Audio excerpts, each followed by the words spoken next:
All right, everyone. I'm Erik with Eye on the Tigers.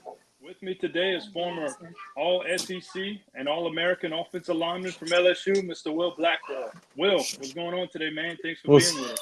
What's up, Erik? I'm sorry you had to reach so deep in the interview list that you finally got to the Will Blackwell. So thanks for having me over. Sorry about the children in the background. No worries at all, man. You're good. You're good. So let's start off from the beginning, man. Back at West Monroe, talk to us about your recruitment process. You had a lot of big time offers on the table. Why LSU? Oh man, I mean, anybody who's ever been down there kind of knows why. I mean, especially being from Louisiana, it's hard to explain, but it's something about playing for the home team that it's just kind of instilled in you growing up. But it's weird now. The recruitment process is completely different than it was.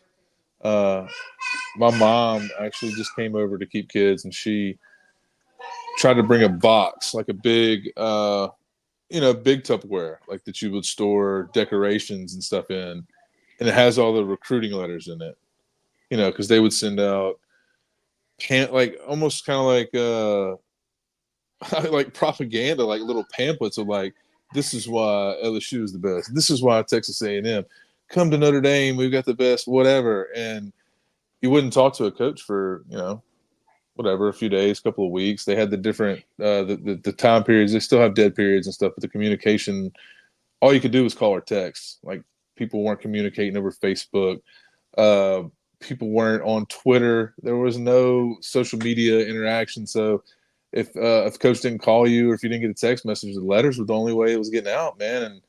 And you might have, a lot of us got recruited by, different places around the states. I'm sure different people experience that, but it's wild to think about having stacks and stacks of letters. And I don't even, do they do that anymore? I'm not sure, man. I'm really So not sure. I'd be curious. I'd be curious. I'm sure they send some stuff out, but it was like every day. Let's go check the mail. 6, 8 letters. And it was from schools that you might not even talk to that much. But once you kind of, I guess some guys narrowed it down, or once there were the schools that were really interested in you, started contacting you, it would be, nightly call, a couple text messages here and there. But like I said, the main difference in the social media, just in everyday life, but especially in the recruiting world, um, it's crazy, man. You couldn't see, you couldn't see what everybody else was, who they were getting recruited by, who they said they were getting recruited by, or um, it was like a lot more tight knit. Not there wasn't the access to information. That's just probably the main difference. Got you, man. So sticking with that, with your recruitment process, talk to us. What was it like being part of such a star-studded group in 2007? I mean, you guys had a top five class in the nation. What was that like coming in with so many guys? Well, we kind of talked about this off air, but a lot of that had to do before we got there, man. We of course, I guess maybe on the bright side of not having the social media, we got to hang out.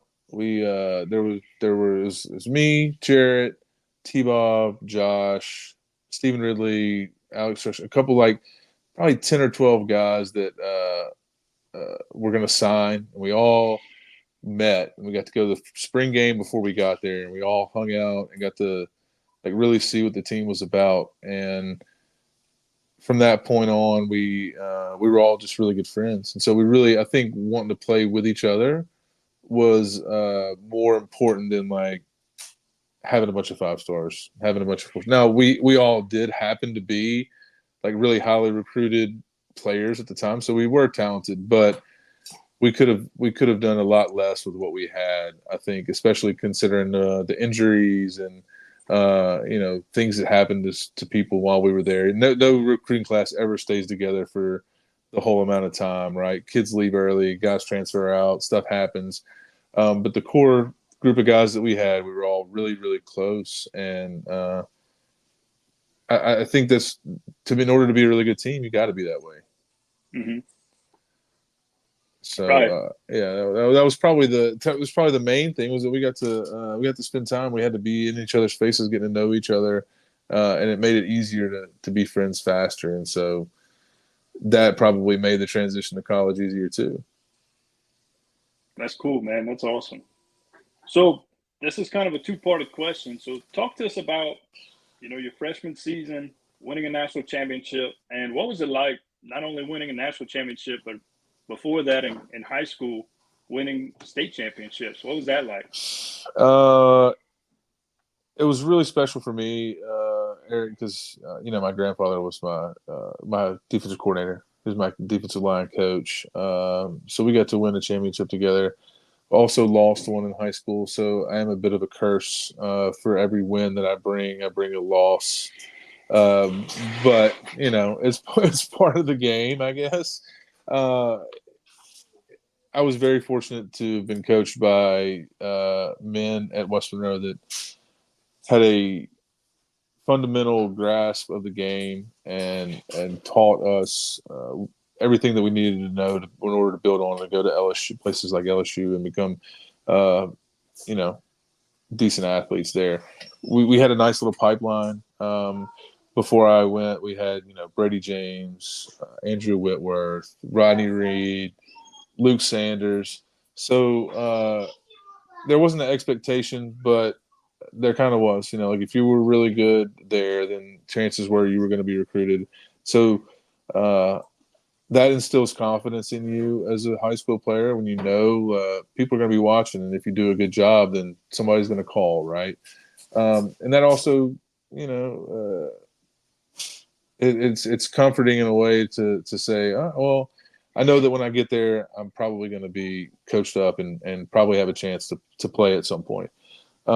With that being said, first day on campus is a little bit of a culture shock for anybody.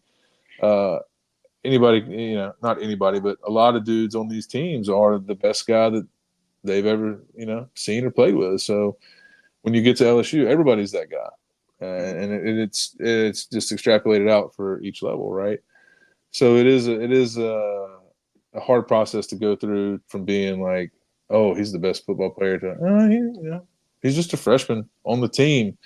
But then you get to LSU and you go through camp and you do all this hard work with these guys and you realize that they're doing things the right way. And the scene, it's hard to explain, Eric. And I don't know, were you on any good teams in high school? Did y'all ever have like a deep playoff run or any team, any year? It doesn't matter. So my junior 12-year old, year, junior, yeah, yeah.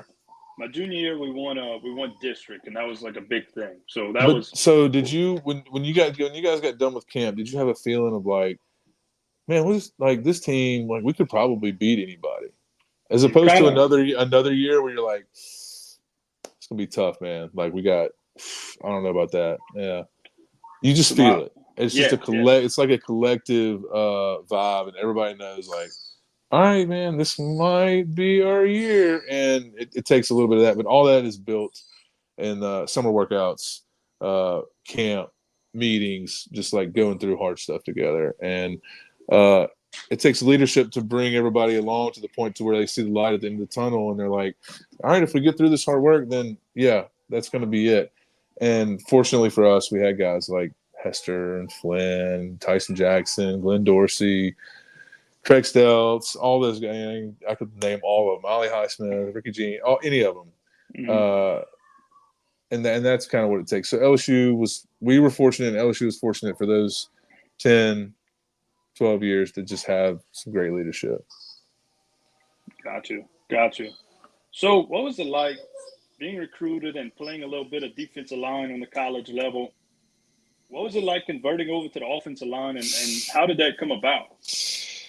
Uh, well, my old high school coach was Don Childs, and Don Childs is a legend. Everybody knows about Don, but Don told me from day one, it's like, well, you're going to be an offensive lineman, and I just hated the fact that back then, golly, it sounds so old, Eric.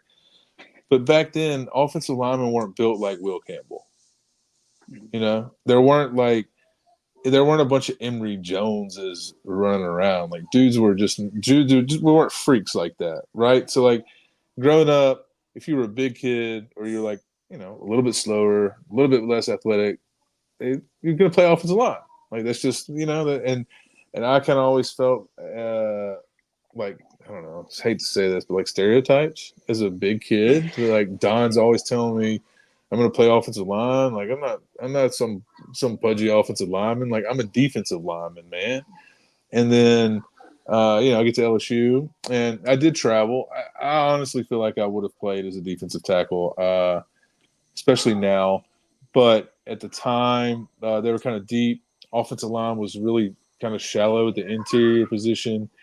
They had a guy over there that ended up transferring out, and I don't think they really had much hope for him at the time. So the writing on the wall for me was, come play offensive line, and maybe you can start in a year or play defensive line, maybe be a rotational guy in 3 or 4 years. Maybe you can start a few games.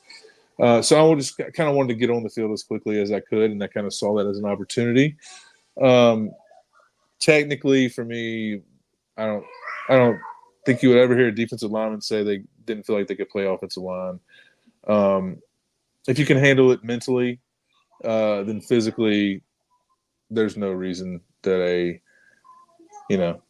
quote unquote bigger, faster guy couldn't learn how to play offensive line.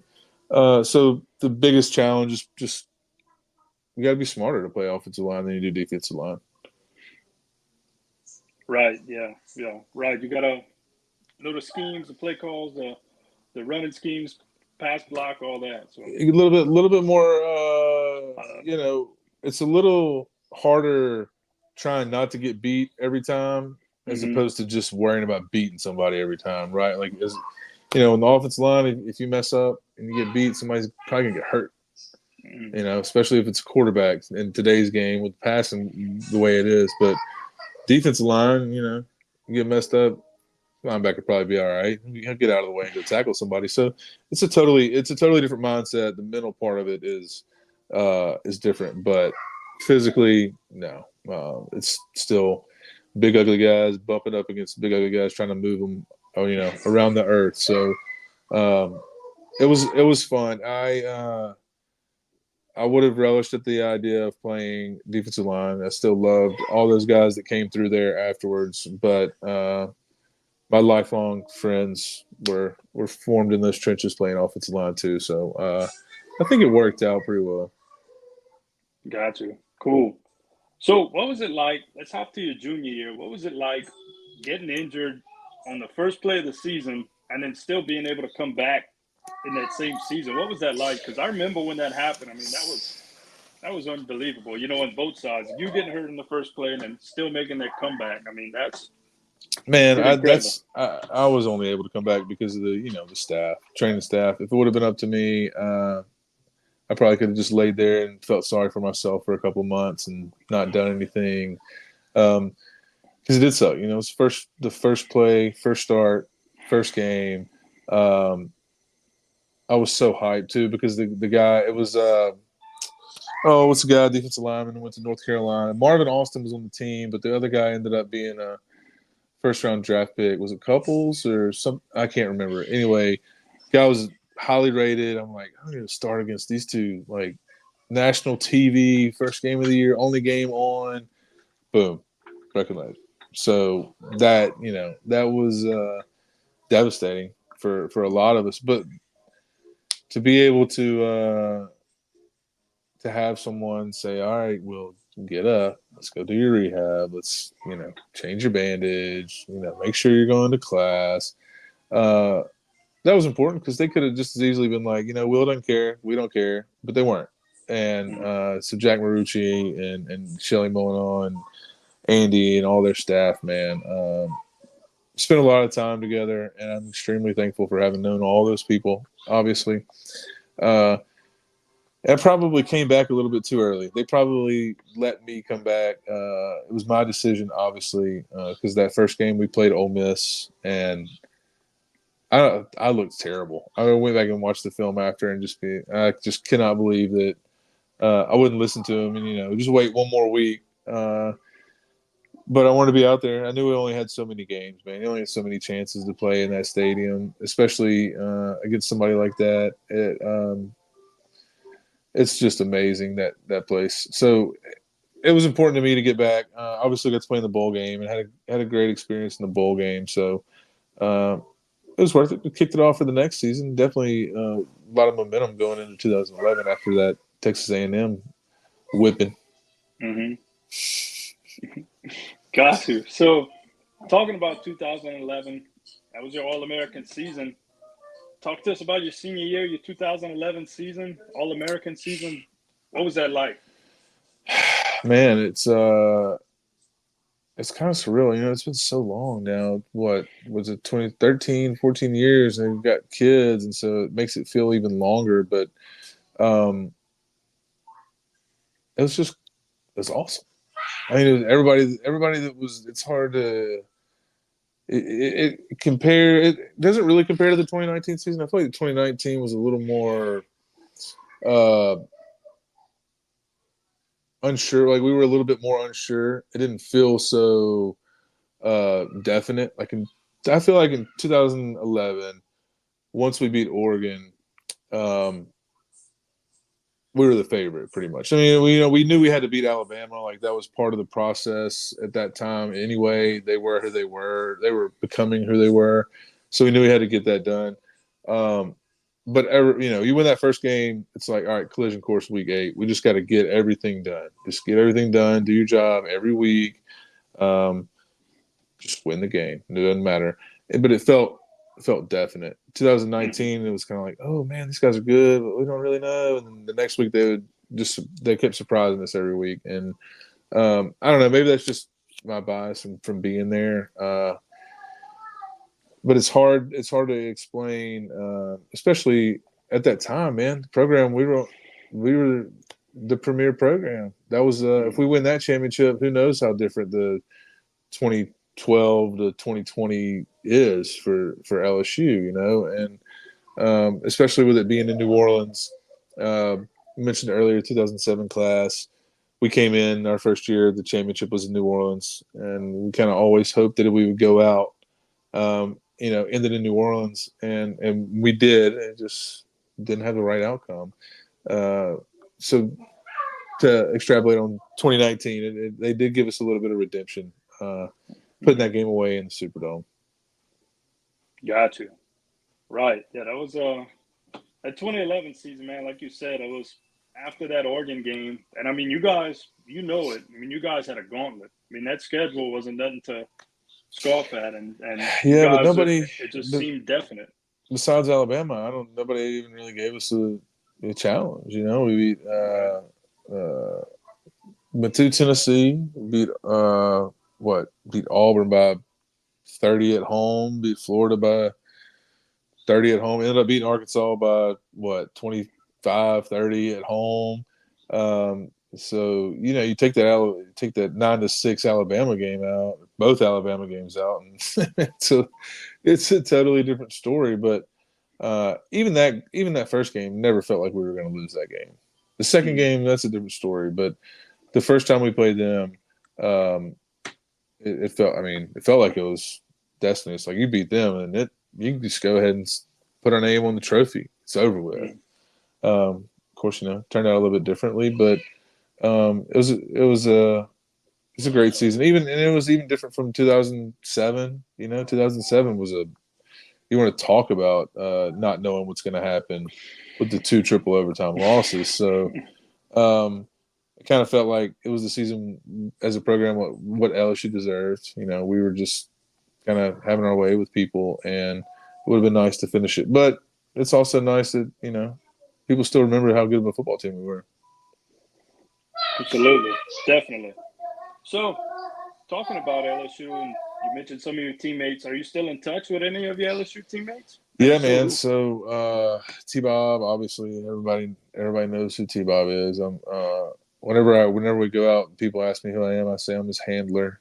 I try not to be, but his wife's kind of put me in that position a few times. So T Bob, Josh, Jurassic, us three, we're all still really close.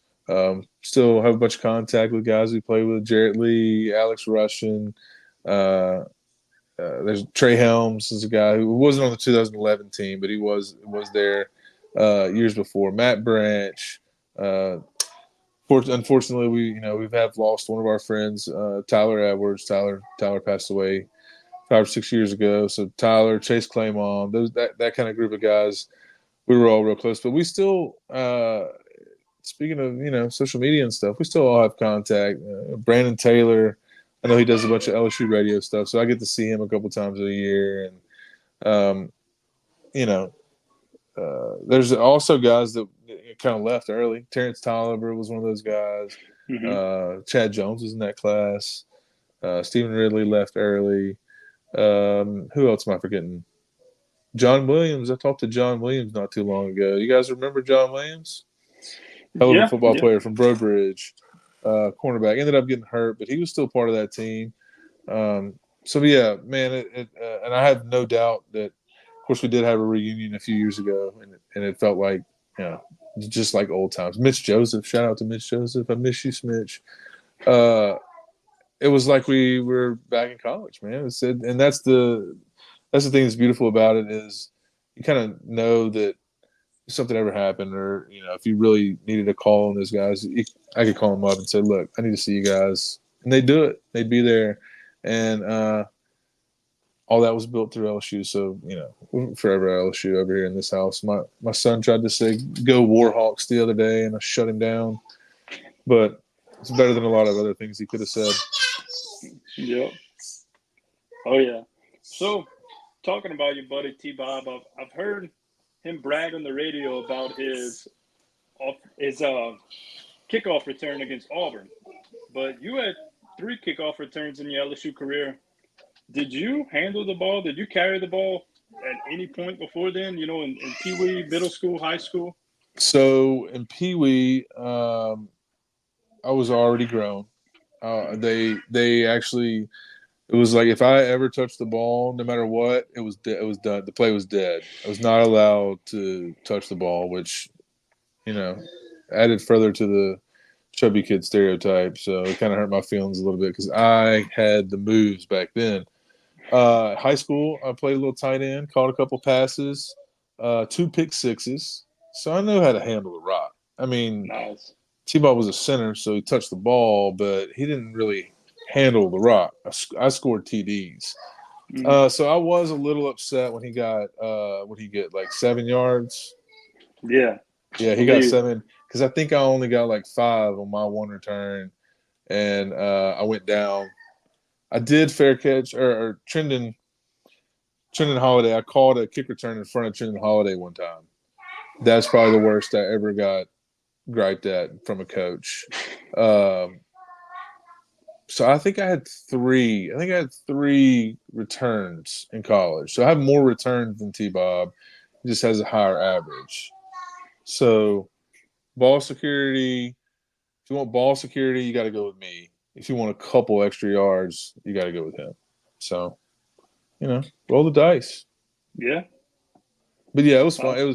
It was fun and extremely nerve wracking to touch the ball, but getting tackled, that is the worst. That's whenever I caught that ball in front of Trendon, I got tackled by like five guys instantly, and from then on, I was like, all right, I don't need to touch the ball ever, ever, ever again because getting Hmm. tackled is the worst thing in football. Got you. So take us back to your playing days. What was your favorite post game snack? Favorite post game snack? My mom's in here keeping the kids. Erik, don't make me say beer, but no, we probably they used to just provide us whatever, and so all we cared about was you know getting whatever to eat and go and find the girls and go to the party, but probably some pizza, man. We get some Hungry Howie's or Ooh. where else did we used to go? Maybe some Rotolos, any one of those, and that was gone. That was gone, but yeah, it's always nice to celebrate a win with a good cold drink. So that's probably most of the time what we did. God, I can't even imagine playing a football game right now. Like the idea of that makes me kind of nauseous. Hmm. Would just probably throw up after 2 plays. So food and it's just hard to think about. Hard to think about that. Pregame, we always had the same pregame, man. We 4 hours before they'd have like chicken, some broccoli, maybe some pasta, water, piece of bread, and that's just kind of what we were used to. And we did that at Log Cook every Saturday for 5 years, and so we were kind of used to that meal, and everybody kind of ate the same thing, which was probably the easiest. I don't know how they Right. do it. I don't know. I don't think they don't stay at Log Cook anymore. I know that, so I don't know how they do. There's probably some crazy nutritional breakdown of what each player has to eat for the maximum output during each game now. But back then it was like, get you some carbs and let's go play. So it didn't matter. It didn't matter. Hmm. Got you. So, being a former LSU offensive lineman, what's your opinion on the recent LSU offensive line play?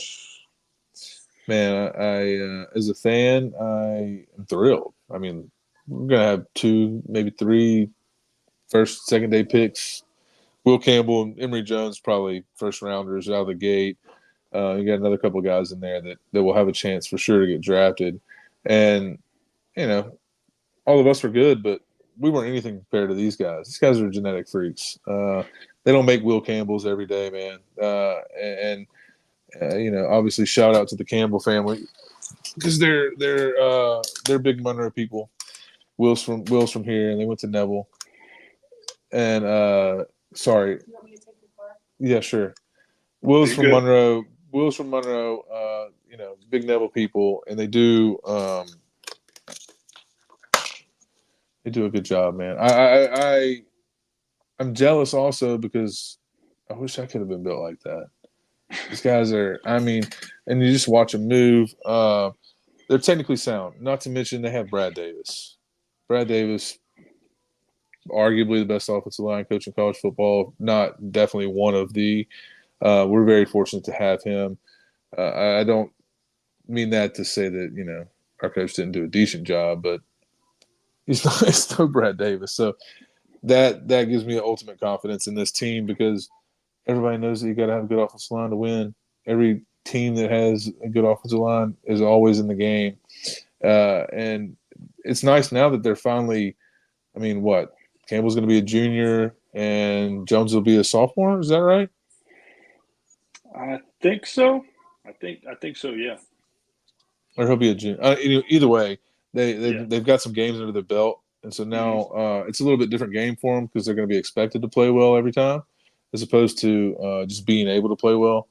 That added pressure, it can add up, but I think they're suited to handle it. They have a good support system, and man, the most important thing for them now is just how much science and data they have behind working out and the nutrition and all that stuff. Like it was just eat protein and go lift as much as you can and let's go run and get fit. And now it every single day, every movement, every calorie, it's like tracked and broken down. So I mean, sky's the limit for this offensive line, but that's how it should be. And Hmm. that's it takes that to build a good program. You got to have a solid offensive line. You got to have good recruits, and keeping a guy like Brad Davis in town really helps. Hmm. Right. Certainly. Definitely. Yeah. Coach Davis. I'm excited to see what he could do with these guys. You're right. So tell us, man, what's Will Blackwell up to nowadays? You guys, sorry about the interruption. I told you earlier, man. I'm a full time dad. I love it. I have 3 small children. I know you have a couple small ones too, so you get it. I'm sure most of the people watching the show do too. Um, totally different vibe than playing in Tiger Stadium, but probably just as intense sometimes. Somebody's always upset and somebody's always really happy. So uh, it's fine. But I live here in Monroe. My wife and I are back in town. I sell orthopedic implants, so I'm just a hardware salesman for some of these orthopedic surgeons up here, and just trying to raise these kids and do a good enough job, and make enough money in this economy to buy groceries, man. That's it. Yeah. Yep. Oh yeah. So yeah, man. Tell everybody where they can find you on Twitter.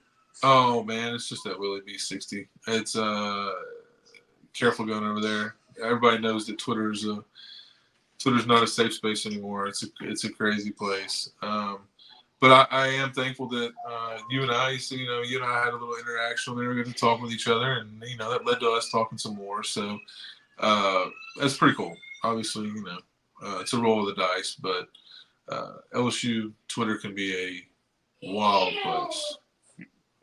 Yeah, it sure can be quite the roller coaster. You're right. Oh yeah. So Will, thanks for being with us today. We appreciate you taking your time. Anytime, man. You did a great job. I like talking to you. So if you need something, or if you're ever up this way, give me a shout. Good, Will. Thanks, man. Good Tigers.